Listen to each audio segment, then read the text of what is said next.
Petro, nun. Do dandan Jawa. Oh nggih. Pripun wis sukses. Adimu arep rabi. Ha. Gong ayo adus. Rasa. Ya sikatan. Wis apa ngene iki nggo kandel-kandel cangkem. Jiji.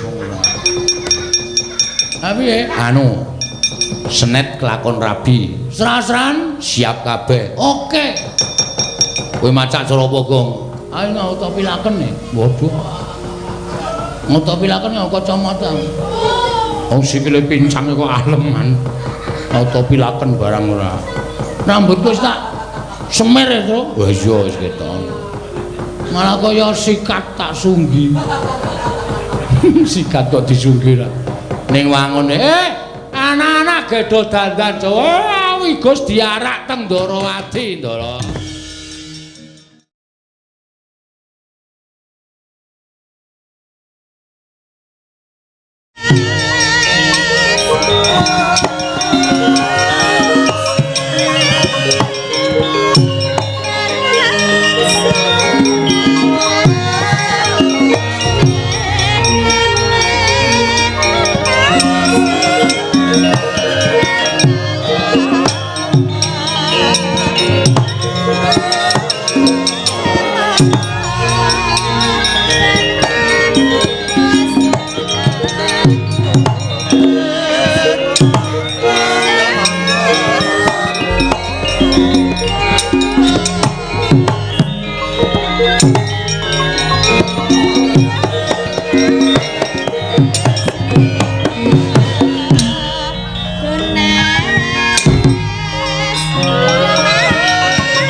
Baladewa kok kaya gajah. Kyai Kresna piye? Inggih. Kok ora Bu kula badhe matur. Iya, iya. Matur lho. Wonten ruba pepanggil saking pinanganten putri. Apa wae Kresna? Manten putri kedah nitih duwe panggung kang bisa tata jalma. Sabanjure ngajengipun temanten putri kedah dipun beksani Wanara Kusika Seta. Wah, Wanara Tusya Seta. Kusika Seta, Kusika. Kusya Wanara. Gamelan Lokananta, kayu klepu Dewandara Gedhang Mas Debuksa Puscide Parijata Kencana. Gamelan Lokananta tinabuh Ratu Sewu Negara. Mekaten menika kedah dipun aturaken Kaka Prabu Baladewa Bagong. Wah. Wong nganggo Bagong. Apa anggep aku ora ngerti wae. Ayo salin. Ora pantes nganggo wujud Nalendra Mandura kaya ngono ku ndak malah dadi dukaning Kaka Prabu meneh. Ayo salin. Kresna. Hus. Ayo nunggu ngisor. Waduh konangan iki.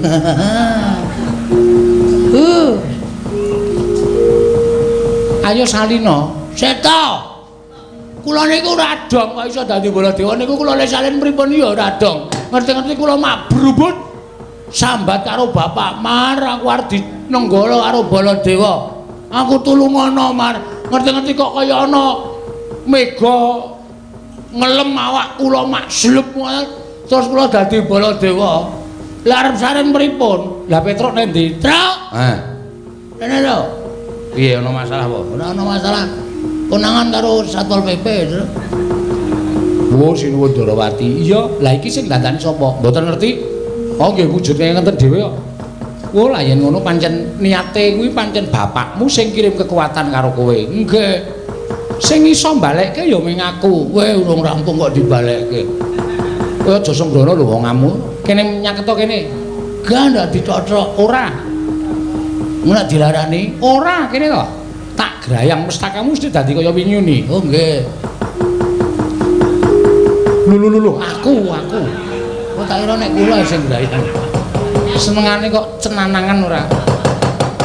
Mandi pangesining nata ing Ndarawati. Mestakane nata Mandura Prabowo ing dadosan saking ki Lurah Bagong. Den grayang ical wujuding nata Mandura Bali kaya wingune wujud ki Lurah Bagong.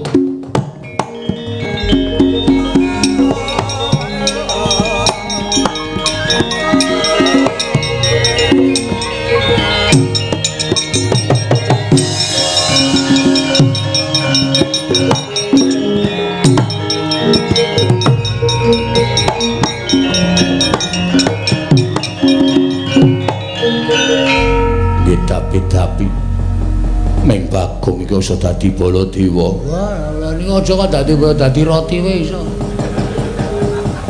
Bagong kok dadi roti. Lah sak omong-omonge wae. Anggere sumuk ngono. Bagong, Nun. Apa sing tak gandhaki karo kowe mau kandhakno Petruk? Truk. Manten lanang kudu numpak asu. Gajah sing iso tata jalma ngarepe kudu dijogeti nganggo kethek putih. Terus coba daya ingatmu kaya ngapa, Go? Mburine manten lanang kudu ana banci loro. Sing mlene niku nek nganu paring dawuh ora karo Bagong ngawur niku nek omong. Anu, dewa karo putri utawa widodari, dewa sak judu. Heeh. Gamelane Pak Bambang kudu. Gamelan Lokananta, kayu keplu. Klepu. Kayu klepu Dewa Daru, gedang gendruwo. Pari Raja Lele karo apa sih? Pipis pupus. Pupus Cimlek Jinde. Pari Jata Kencana. Wis ming kuwi sing nabuh warga laras. Kudu nang sing nabuh warga laras anggere ketapke ana amplope mesti menyang kabeh. Sing nabuh ratu 1500 negara. 1000 negara. Wis kowe omong bapakmu, mengke sing matur tak kula rek Bagong ndak ora rampung-rampung. Ya wis kono bali yo nggih. Nun pamit sinuwun, sing ati-ati aja kaya bocah cilik. Wangsul tak matur bapak supaya Bambang Senet Adiulo iso kelakon dawuh. Ya wis kono mangkat to nggih. Saya mulai. Gusti tak pamit. Ya. Pareng matur sinuwun. Ya Bagong. Sewu kalapatan Diagung Pangaksami. Iya. Nek wonten kidal-kidule ngatur kula nyuwun pangapunten. Ya wis ora dadi ngopo. Kula ajeng nyuwun pamit. Ya sing ati-ati Bagong nggih. Ajeng matur ngersanipun Bapak. Babagan perkara pamundutan pinanganten putri. Kula niku ya gumun. Cah wedosane jan aneh-aneh ning ngarep Prabu kok dadak pamundutane werna-werna ngrekasake wong lanang ya ta? Iya. Pun ngatur nuwun kula nyuwun pamit nggih. Ya sing ati-ati nggih, bareng. Ya. Bareng terus iki. Ya sing ati-ati. Aku lho mbiyen minta ming seperangkat alat renange wis beres. Wis ijab karo bojo kula sakniki anak-anak ya nyatane anak-anak akeh. Lah iya, lah nggih. Pun ngatur nuwun pamit nggih. Ya sing ati-ati aja kaya bocah cilik. Nun nggih. Pareng sinuwun. Ya sing ati-ati. Pareng terus iki. Ya sing ati-ati. Monggo ya durung karuan ya niku ijabe sukses ya ta. Ora janjane kuwi bola-bali iki arep ngopo to? Mbaya ngekeki 10.000 apa 15. Oh, arep njaluk dhuwit to. Heeh. Ya wis mengko tak sangoni Basuki. Wah. Basuki numpak pitunta. Ora Basuki, Pak Basuki SMK. Wis ora ono iki dalu. Nyuwun mawon nggih sing ati-ati aja kaya bocah cilik.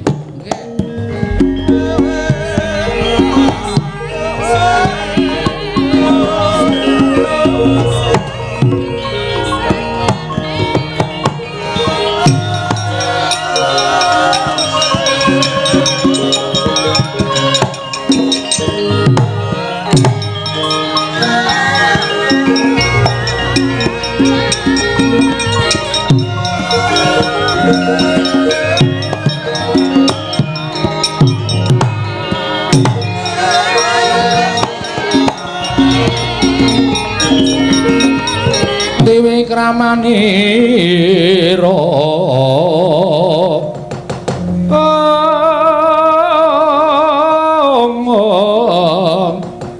kang mitrane ngasta aneng asta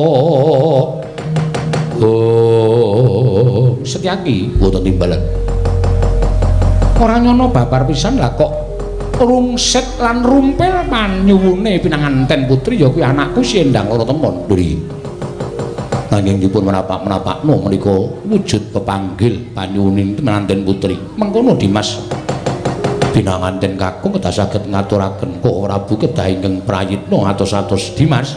Ayo dinteni mapan ning Praja Ndrawati. Sapa dhisik mengko kang bakal sowan ning Praja Ndrawati ngaturake pepanggil ruba iki wis blak. Ngendikake lawan Petruk apa dene atur lawan Koko Prabu Mandura. Ora ngomongake nadyan mengko ingkang sowan manten saka Ngastina luwih dhisik mesti bakal tak aturake anakku Endang Loro Temon. Prabu Asih nggih mekaten.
Semuriris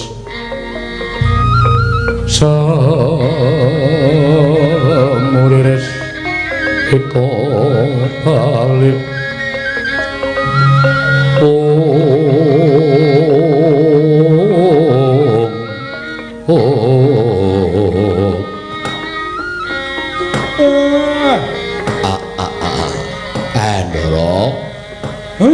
kula ngaturaken bekti kula kunjuk ngiten nyuyu Kakang Semar ndak tumpu karya bumbung penggaliku Kakang Nayantaka Ndara Werkudara bekti kula den ya Semar dipul ndak tumpu Ndara Janaka bekti kula ya Kakang Semar ndak tumpu Ndara Gatotkaca bekti kula ya Kyai Semar tiba padha-padha enten apa lah kok sami rawuh enten ngarang kadempel. Gus. Kula nyadum dawuh Kakang Nayantaka. Tembang rawat-rawat ing bene tombok bakul sinambi wara pawarta binandunging karma. Padha ngandhakake ento Kakang Semar kagungan putra angkat apa pancen kepara nyata. Nggih leres Ndara. Kula entuk anak angkat lek kula nemu teng langgar kula ngomah. Niki larene enten wingking kula. Nggih kula Ndara. Duapure. Udu kowe. Nggih. Ngono ya. Dumeh anak elek kok terus ditothok ya ora. Namine Bambang Senet. Bambang Senet. Nggih. Malah sak mangke anak kula kepengin rabi kok, Den. Majamu kepengin nambut silane ngakrama nggih niki wau kula wis utusan kali Petruk kali Bagong kula kenanjeke teng Ndrawati jarene sinuwun Kresna nggih kagungan putra angkat namine Endang Loro Temon. Lah banjur Petruk matur kepiye marang Kakang Semar lan kepiye mungguh pangandikaning Koko Prabu Ndorowati. Petruk wonten dawuh. Piye kabare nggonmu tak kongkon marang negara Ndorowati, Petruk? Pun sowan, Pak, kali Bagong seksine. Nalika semanten sowan kula anyarengi kalih rawing Sun Mandura sing ugi kepengin boyong Endang Loro Temon. Ndadosaken geger tumuli sinuwun Ndorowati paring dawuh. Petruk, sapa wae bakal diladeni karo anakku Endang Loro Temon. Ning anakku Endang Loro Temon darepe pepanggil. Duwe penjaluk? Nggih. Penjaluke apa Panakawan? Penjaluke manten putri temanten kakung kudu iso ngaturake serah-serahan. Manten lanang kudu nitih gajah sing iso tata jalma, ngarepe dijogeti Wanara Seta. Mburine dewa sak jodo. Wingkinge malih gamelan Lokananta kayu klepu dewa Daru Gedang Mas Debok Swasa Puscindhe Parijata Kencana. Gamelan Lokananta sing nabuh ratu sewu negara niku, Pak. Kula wis sowan Ndorowati. Napa sing ndikake Bapak wis kula aturke sinuwun Kresna. Lah niki kula munjuk atur ngersaning Bapak nek manten putri pancen darbe panyuwun kaya ngoten niku mungguh Bapak sakniki monggo anggenipun menggalih perkara niku nduk Bapak Semar. Semareka den prayitna samuriris eka balik titiyani gandayani tresna purnama sasi gilar-gilaran ing latar milang lintang Bima Sekti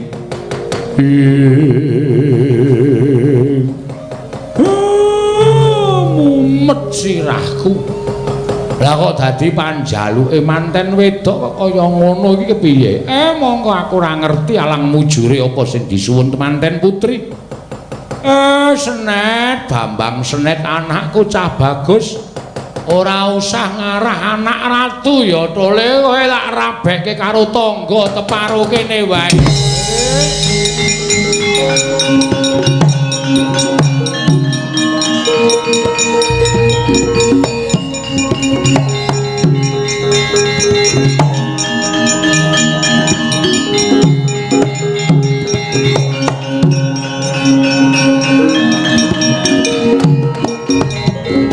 Rido mangawur awur wurahan tengaraning ajurit gong makuru gongso tetekaya butula Kanjeng Rama sareng kula midhanget pangandikanipun Kakang Petruk Kanthong Bolong tumuli manah kula sampun boten nggadhahi pengajeng-ajeng malih mongko sasmitaning dewa ingkang kula tampi judul dhaup kula menika pun Endang Loro Temon.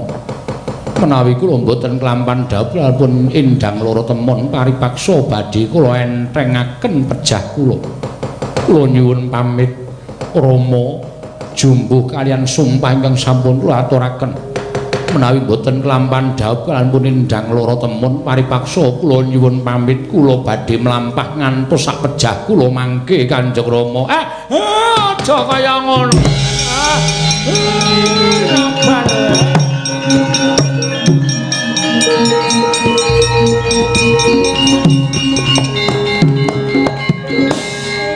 Niki pripun Den? Kula wis ora iso mikir. Kula niku wis tuwa. Tumangkaring budi kula wis kendho, pamikir kula wis ora lantip kaya dek nalika kula isih enom biyen. Umur kula wis tuwek, kula nek kon mikir abot-abot kula mboten iso mangslametke anak kula Senet niki aja nganti lunga saka Karang Kadempel Ndara. Kula nyuwun senjata pitulung Den. Gunjang Kanjeng langit kelap-lapaton lirkin saking risang mawe gandrung Kakang Nayanaka gedhe lelabuhaning Kakang Semar tumraping para Pandhawa mula wektu dina iki kudu Pandhawa ingkang melu mikir babakan atma jamu Bambang Senet supaya iso kelakon dawuh kalan nindang loro temon. Neng pepanggil panjaluke manten putri boten layak lan boten memper angel digoleki. Kakang Semar, gajah kang bisa tata jalma tanana liya kejabamu ing mapan ana ing guwa Sela Mangling ya kuwi Kyai Gajah Setu Bondo. Kuwi isih kadange tunggal bayu lawan kadangku Yayi Werkudara Wanara Kusika Seta. Kuwi ora ana kejaba mung Kakang Anoman ing Kendali Sada. Wondene dewa sak jodho apa Kakang Semar Supe yen to Kakang Nayantaka kagungan putra ya kuwi Sang Hyang Kamajaya lan Kamaratih. Kayu klepu dewa ndaru gedhang mas debok swasa pupu sindhe parijata kencana gamelan Lokananta papane ana ing kayangan ingkang kagungan Sang Hyang Jagat Kirinata. Wondene Nalindra Sewu negara ora ana ingkang kajibah mangreh Ratu Sewu negara kejaba mung Nalindra ing Singgela Prabu Bisawarna Kakang Semar.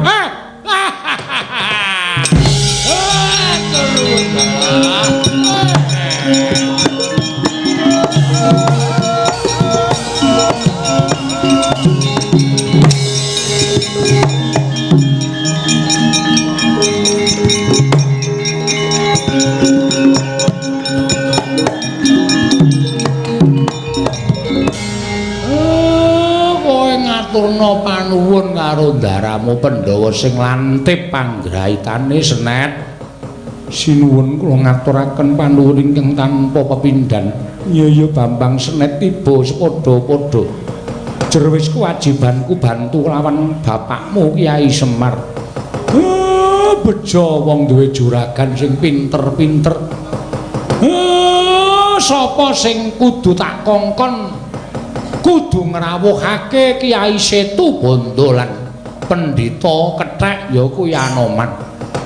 Nala garing kowe mangkat ning Kendali Sada. Ngopo kok garing semaput saja. Ngarep dikongkon kok semaput ndasku ya rantrandra. Nyuwun ngapunten Pak ora perkara ora gelem ning asli aku ora gira sehat. Petruk munggah ning kayangan. Waduh. Wetengku ora penak to gong. Ngaso ndak malah mah. Nyun ngapura Pak, wetengku loro yakin sumpah. Bagong mangkat ning negara Singgela. Bagong.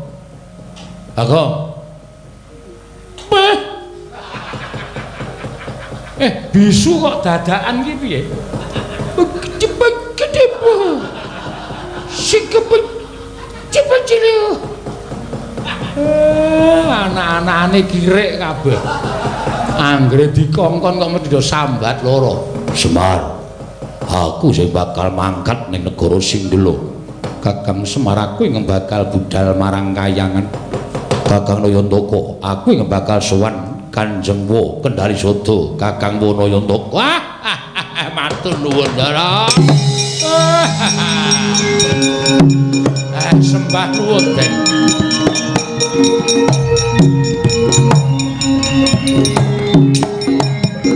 Titiyane Gandayani Tresna Purnama sasi gilar-gilaran ing tengah latar milang lintang Bima Sekti Werkudara Arjuna Gatotkaca. Yen to pancen kaya mengkono Yayi ora ngilang-ilangke sira Yayi nggone wis napa pangudanging Kakang Badranaya. Balining Siadi sakarone apa dene anakku tetuko ing Pringgondani ora kuwagang sarta ora sembodo amboyong pepanggil temanten putri saka Ndarawati. Tegese Siadi wis ngorek-orek marang pasuryaning pun Kakang. Aku wegah nampa kadang kelawan kowe. Njaluk pamit.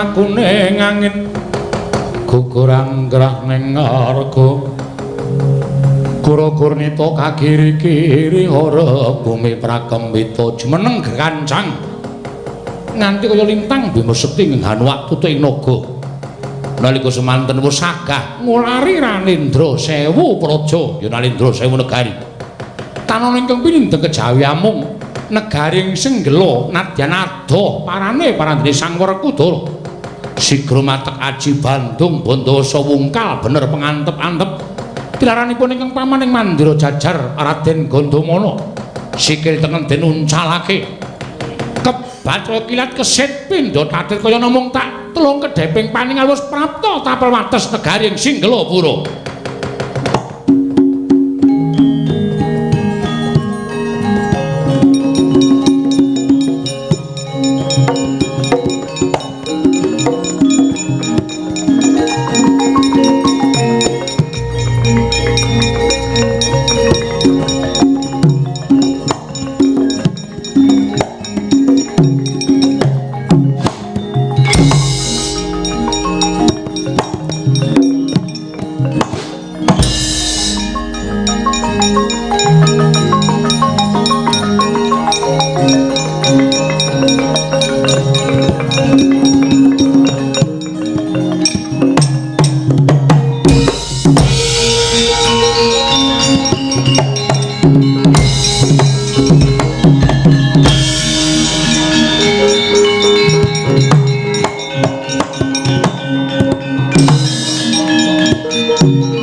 dinetraning uga rapuh sadaning kokila ring kanikara saketer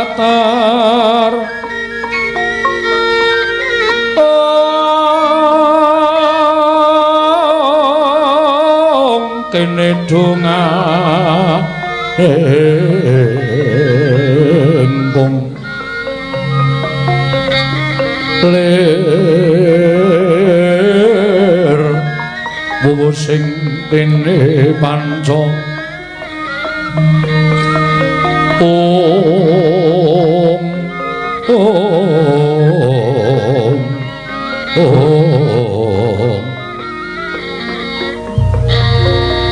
Tabata keng ayam mono merak manguwuh ing pagakan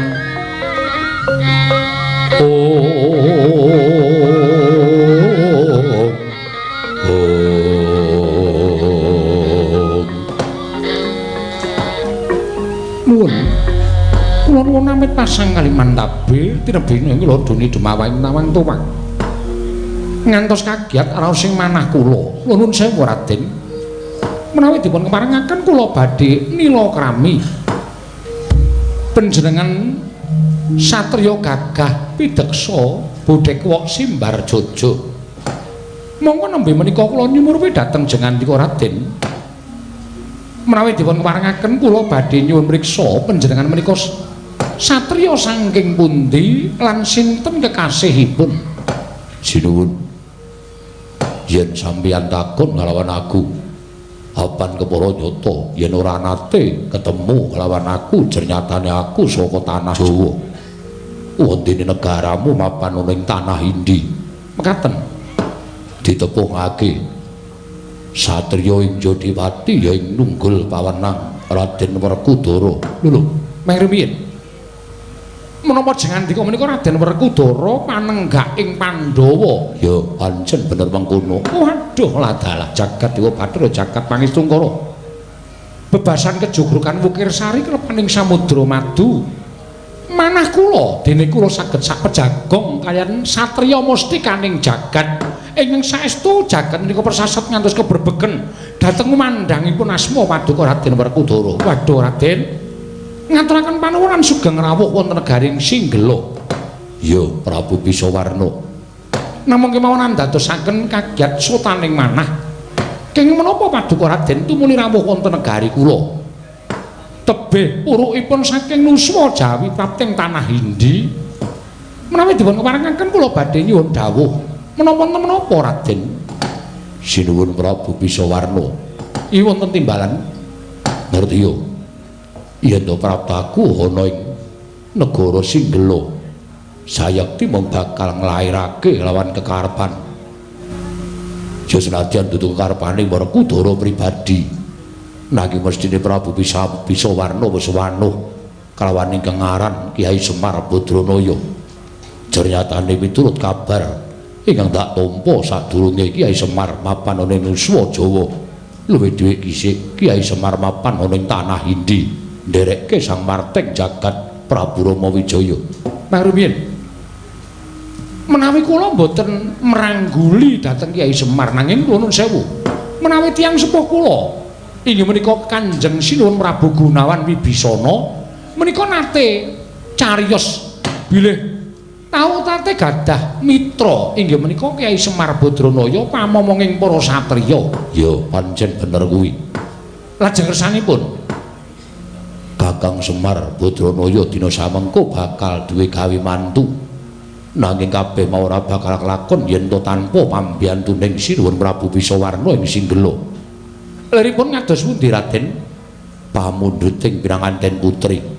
Pinanganten kakung kudu nglaturake srah-srahan Nalindra Sewu Negara. Mongko ingkang duweni Nalindra Sewu Negara ya mung sampeyan Prabu Bisawarna. Mula suwane Werkudara ning negara ing Singgela. Ana suka lelaring penggalihmu aku nyuwun ngambil kanggo syarat srana kelakon Kyai Semar Badranaya ya kuwi Bambang Senet. Rabi karo putri Ndrawati kang arane Ndang Loro Temon. Sinuwun Prabu Bisawarna.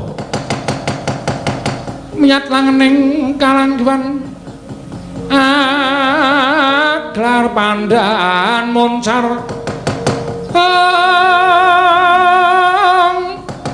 tinon lar kekonang surem sara tetahan padhang kasor lan pacaring punameng kekono dasare mangsa katiga. Raden, estunipun awrat menawi Nalindra Sewu Negari menika kedah nyabrang samudra nitih palwa kedah sowan dhateng Karang Kadempel namung ngemuti dhateng cariyosipun Kanjeng Rama Gunawan. Bilih Kakang Semar Badranaya menika ageng lelabetanipun tumrap jagat anipun tansah mbabar katentreman.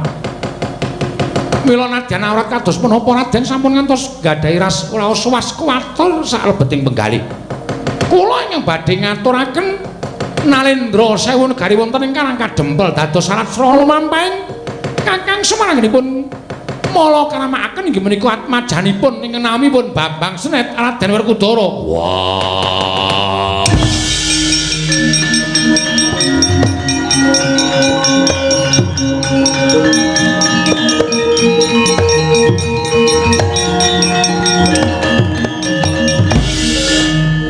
Nata luhur bebudenmu Sang Prabu Bisawarna. Aku percaya marang kowe luwih dhisik aku tak dhisiki laku bali marang Karang Kadempel. Lakuning Ratu Sewu Negara tak pasrahke marang Sinun Prabu Bisawarna. Inggih ngestaken dawuh. Namung sembah kula ing ndherekaken Jengkar Paduka Raden Werkudara kundur marang Utusa Jawi. Ya Prabu Bisawarna.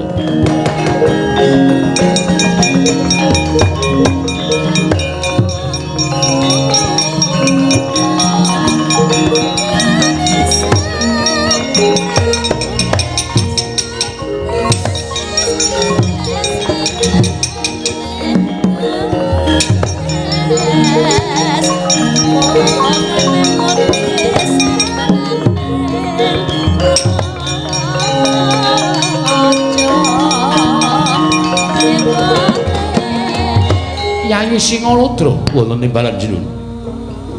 Sira Yayi minangka dadi jangkeping Ratu Sewu Negara dawuhna mring kadang-kadangmu mriki. Supaya budal marang Nuswa Jawa jemujug nang Karang Kadempel. Dadi srana lumakuning pawiwahan pinanganten atmajaning Kyai Semar Badranaya Prasta Dapaduka. Parenganti dhateng sanggaring para kadang Nalendra Sewu negari. Sing ati-ati aja kaya bocah cilik Singalodra mriki ngestaken dawuh sinuwun.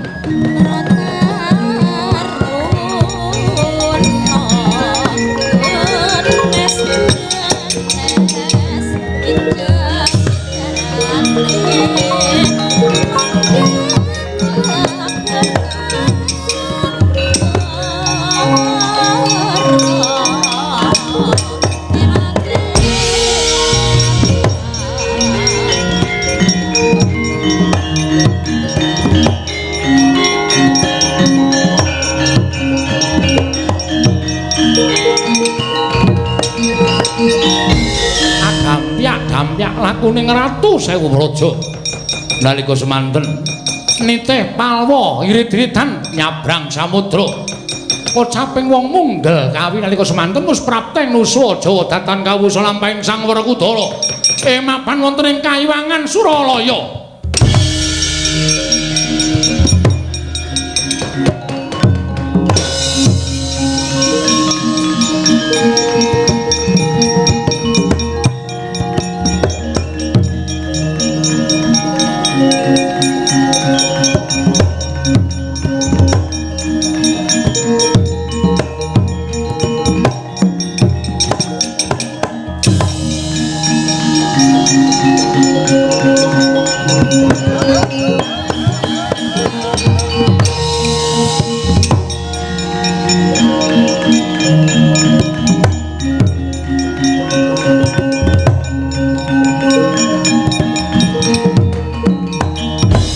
Pandhita kang kirare wangsit pindha kumbang ngajabing tawang ing Kakang Radu. Menapi mila Kayiwangan katingal sumuk wit kawuh kaya wau sonten pun sumuk. Inggih Kakang. Jebul menika wonten sowanipun Arjuna. Dalah perkencong waruda yang pak papong mbok bola kali codhe sapa sing gawe. Janaka sowan mongko kanthi badan wadak tumuli katimbal ana menapa wigatosipun di Arjuna ulun paring adhawuh. Padhararja saprapta kita ulun niring sambi kula sowan kula tepi saking Rubeda. Apa to kang dadi darunane? Dene jeneng kita sowan mongko tanpa tinimbalan wale-wale menapa Iwang Adi Pukulun. Sowan kula dipun utus dening Kyai Semar Badranaya. Supados sak mangke sowan ngabiyantara Paduka Pukulun ingkang wigatos dinten sak mangke Kakang Semar badhe gadhah damel mantu. Inggih menika mala kramakaken atmajanipun Atmaja Pupon Atmaja angkat ing namipun Bambang Senet pikantuk putri saking Ndarawati.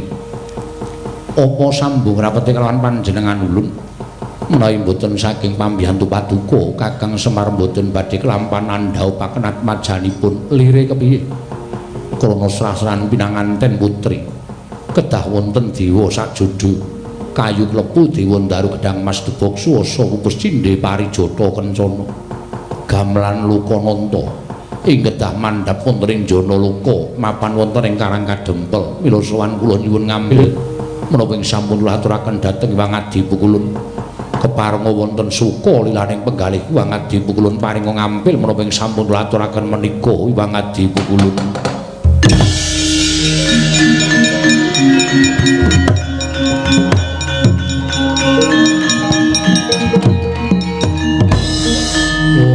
Nomo sidam sekaring bawana langgeng Arjuna wonten timbalan teka kebangetan temen ing atase drajating Kakang Semar kuwi wujude titah pujangkara ngrabekake atmajane wae dadak nganggo tingalan dalem Kayuwangan Suralaya wujude gamelan Lokananta kayu klepu dewa Ndaru Gedang Mas Debok Suwasa Cindhe Parijata Kencana sartane dewa sajodho yen mancen kaya mengkono cetha lamun Kyai Semar bakal ngembari marang panguwasaning kadewatan ulun ora bakal mathuk ulun ora bakal rujuk nanging malah kita ingkang sago munggah ning Kayuwangan ulun luputake Arjuna kita bakal ulun cemplungake ning kawah Candradimaka mangke riyen dimangke riyen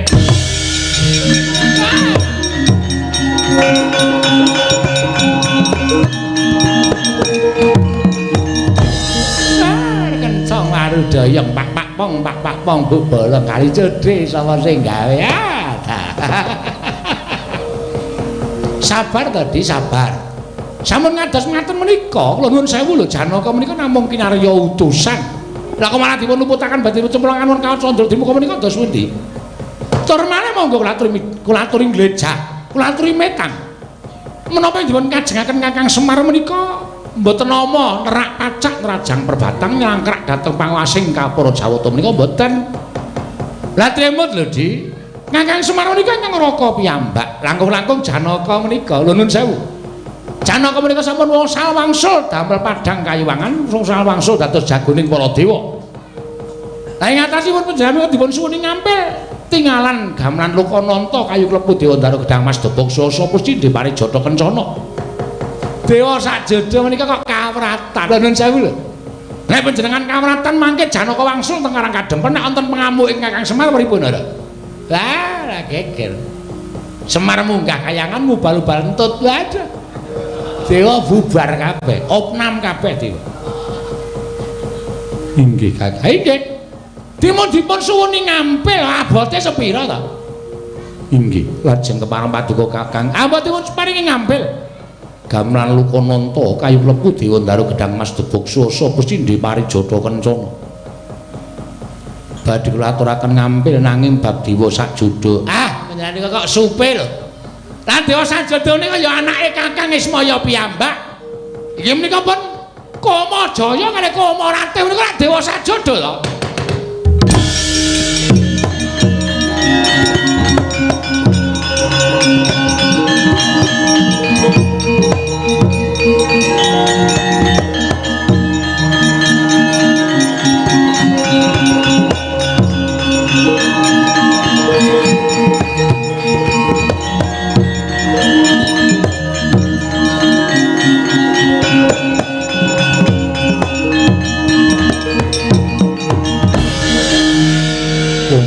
Kawan Kamajaya wonten dawuh kula nggih wonten dawuh kula kita ulun dawuh mudhuna ning Karang Kadempel nanging jroning kita mudhun ana ing Karang Kadempel ulun kanteni gamelan Lokananta kayu klepu dewa Ndaru Gedang Mas Debok Suwasa Pupus Cindhe Parijata Kencana gawanen sarta sawana aturna marang Kyai Semar Badranaya dadya sarana nggone ndhaupake atmajane kang aran Bambang Senet ngaturaken panuwun lan sendika ngestakaken dawuh inggih kula sendika ngestakaken dawuh Arjuna kula paring dawuh matur kelawan Kakang Semar Badranaya ulun ngudhaneni kang dadi karepaning Kakang Badranaya nyuwun pamit kulun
Gatotkaca inon mapakar Kasuta tekapira Lesna Partomanehar saktinira ing ujaran wang-wang semunggar cita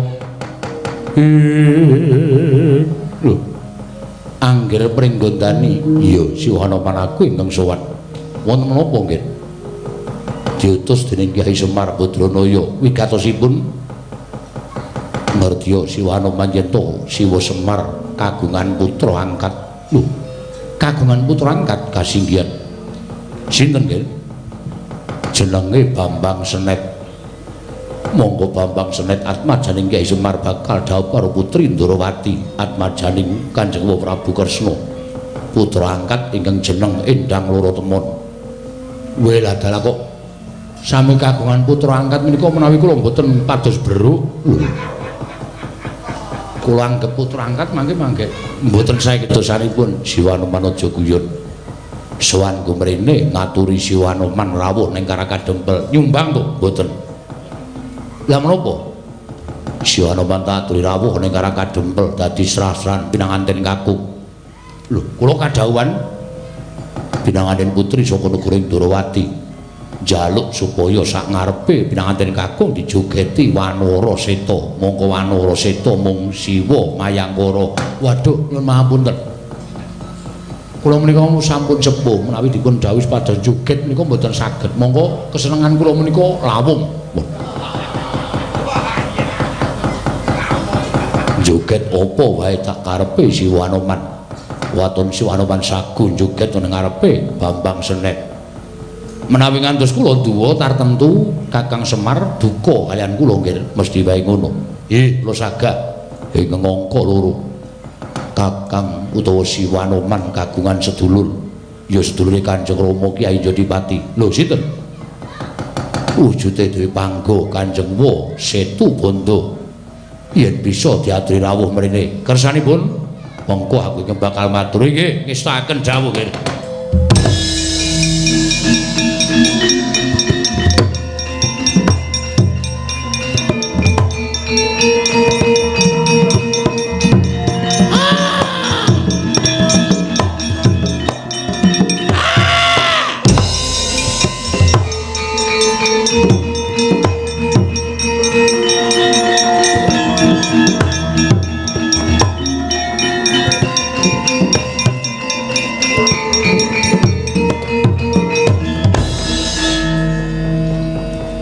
Anoman Kakang Setu Bondo iya ngopo kowe matek aji pameling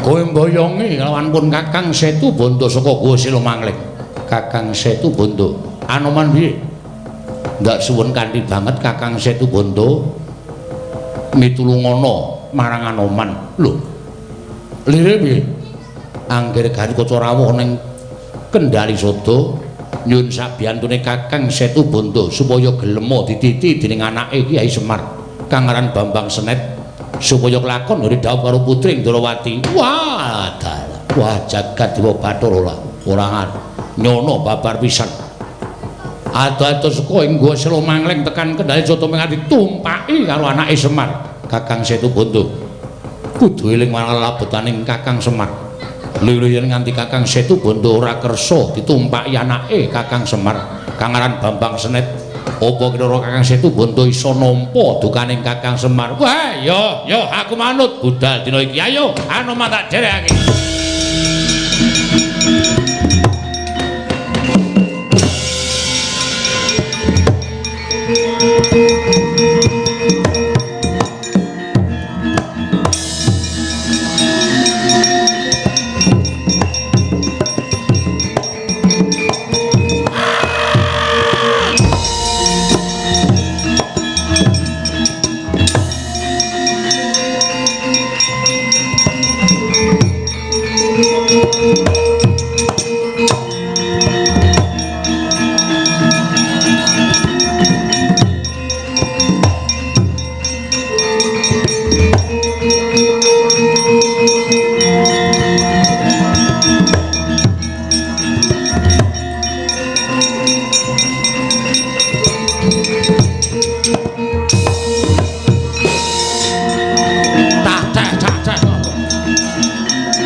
Ndara Werkudara, Ndara Janaka, Ndara Gatotkaca pun rawuh.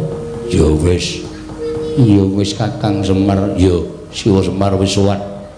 Pripun? Entuk gawe napa mboten?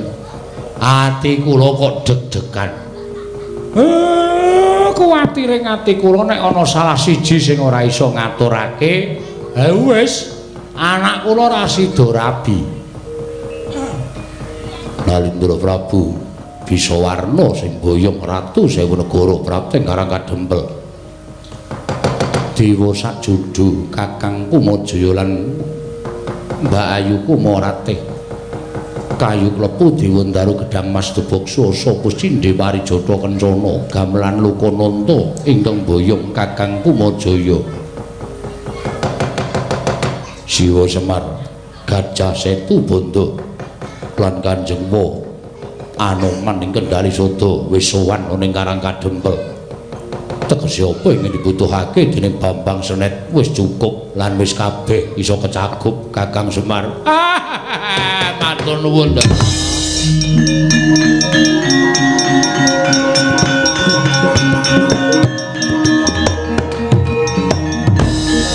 Petro nun. Do dandan Jawa. Oh nggih. Pripun wis sukses. Adimu arep rabi. Wah. Gong ayo adus. Rasa. Ya sikatan. Wis apa ngene iki nggo kandel-kandel cangkem. Jiji. Piye? Anu. Senet kelakon rabi. Serah-serahan siap kabeh. Oke. Kowe macak cara apa, Gong? Ayo ngautopilaken nih. Waduh. Ngautopilaken ya kacamata. Wong sikile pincang kok aleman.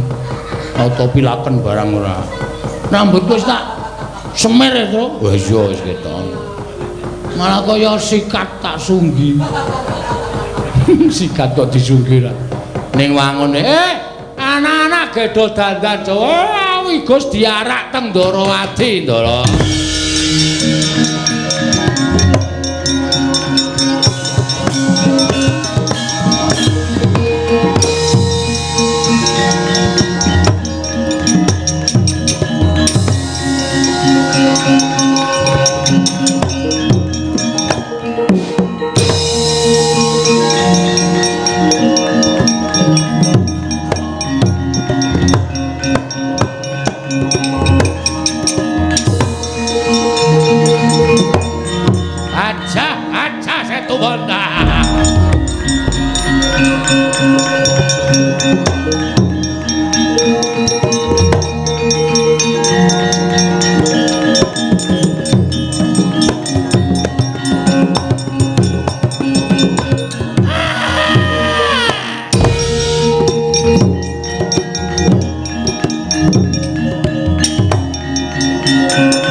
Lakuning pinanganten kakung saking Karang Kadempel.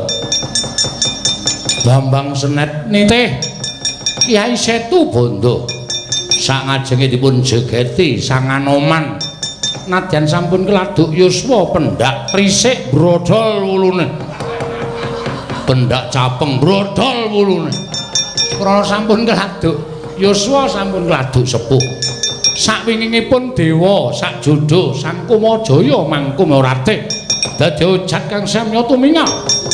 Sawingingipun Kayu Klepu Dewa Ndaru uparengganing kasuwargan datan kantun gamelan Lokananta tinabuh Ratu Sewu Negara. Gumrumbyang swaraning gamelan katitih dening Sangya Para Raendra Sewu Negara sakwingingipun Prabu Untadewa Raden Werkudara, Raden Janaka, Raden Gatotkaca dados gegering kang samya tumingal kalawan satriya Pandhawa. Kilora Semar Badranaya katingal wonten ing wingking. Mesta dipun taleni anduk ngagem sarung sajake sarunge kleru sarung sing cilik mila ketingal bokongipun saking katebian. Parandene megal-megol slop kiwa kabeh. Ki Lurah Nolo Garing nalika semanten ngagem topi laken, nganggo pistol banyu, nganggo teklek dhuwur cendhek mula suarane ting klothak. Mboten kanten kanan Lurah Petruk kantong boling ketingal demes, busana kejawen, blangkon kagok, surjan cemeng jarik kotak-kotak. Parandene mangke mboten kraos lamun suwek nggon bokong sang jarik. Ki Lurah Bagong nalika semanten namung dados geguyonipun sangya para kawula ing samya tumingal. Ngagem kathok cekak abang, klambi putih numpak pitroda telu. Ngiput ngiwa, ngiput nengen. Ngantos glangsar barang boten digawis. Prateng kapal wates negari ing Ndorowati.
Kancing langit kelap-lapaton berkin sanging risang mawe gandrung. Lho Kakang Semar nggih sinuwun.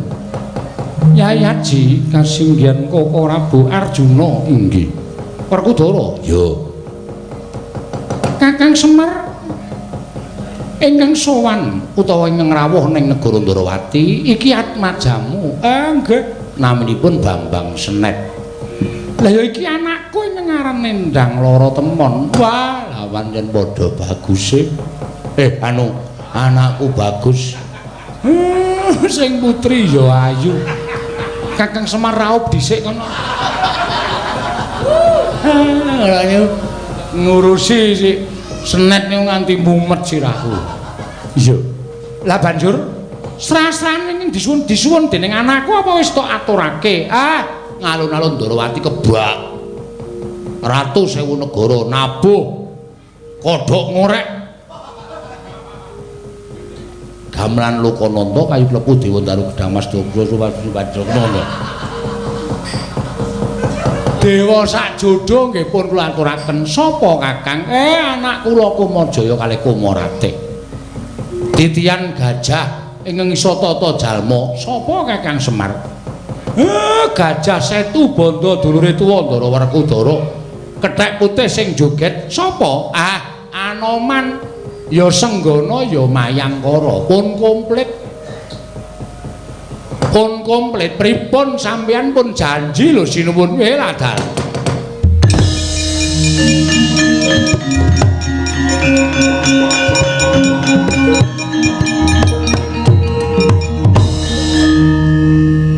Lara Temon wonten maring adawuh. Lah kok jebul sing iso bakal mengku garwa kelawan kowe Bambang Senet.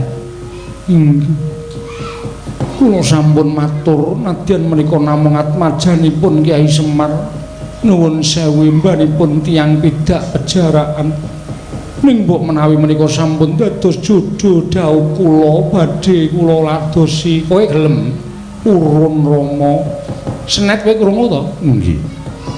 Anakku Endang Lortemon wis padha geleme, padha senenge, lan wis padha kenceng tekate. Menyangan diparani kejaba mung tak arabekake kene nyaketa padha gegandengan asta karo anakku Endang Lortemon.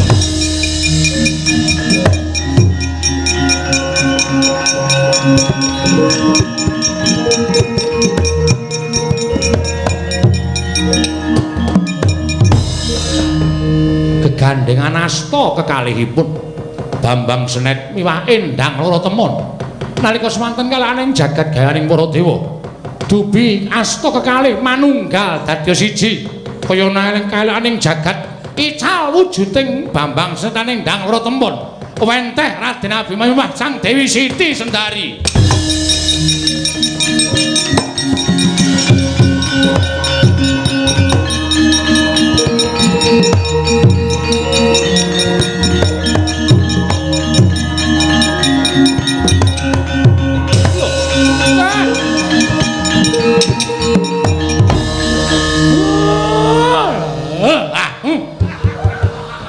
Ngopo ya Pak? Mangkel aku. Arep duwe anak bagus kok. Malik Ndara Abimanyu Siwa Semar aku nyuwun pangapura. Mboten napa-napa. Lah jebul anakku Endang Lortemon kuwi Siti Sendari to. Inggih kasinggihan mekaten Rama. Lah kok do aneh-aneh ki ngopo to? Do aneh-aneh ki ngopo? Wis ora usah nganggo Ndara kudu kanggo ngono ora wangun. Wah, rekake tiru-tiru ora wangun ora. Ngaturaken ketiwasan kula ingkang sowan sinuwun.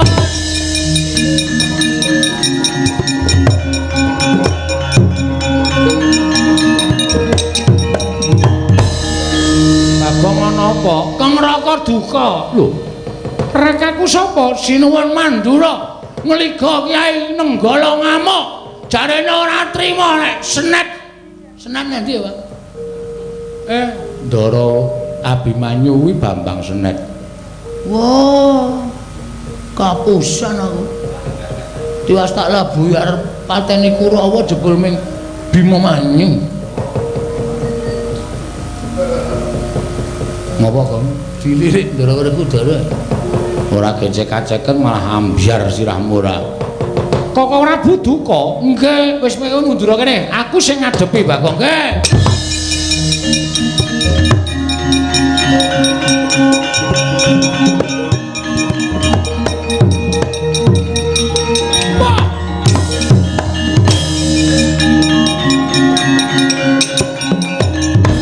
Kresna, aku ora nrimake. Siadi Bancinde Bansladan. Buktine kudune ingkang iso mboyong Endang Lorotemon kuwi aku, ora kok Kakang Semar. Kowe ngiwake Baladewa nengenke Kakang Semar. Aku ora trima perkara iki. Mangriye. Samuninging wonten ngajeng panjenengan menika dipun prisani menika sinten? Iki Abimanyu karo Siti Sendari. Abimanyu menika sesinglon Bambang Senet. Endang Lorotemon Siti Sendari. Dos endi? Mosok ngono? Inggih, cariyosipun mekaten kok. Bu. Wah, ya wis. Dadi sing dadi anakmu angkat ki Siti Sendari. Inggih, sing dadi anak angkate Semar kuwi Abimanyu. Inggih. Sami-sami sesinglon wujudipun tiyang sanes, nyatanipun namung badhe ngraketaken katresnanipun. Wah, wis ben. Lho, ben pripun? Lho tegese aku tak melu nang kene. Lesmana nek edan, edan ya men. Soal urusan karo Lesmana. Ngirang-irangke wae. Ndereke ratu kok nutuki blek turut dalan. Taeleke ora kena. Ha menika panjenengan nika nglabuhi karo wong edan kok ya diterus-teruske ya. Pun Kakang nderek mangayu bagya syukur Abimanyu. Muga-muga lono katresnanmu karo Siti Sendari Abimanyu.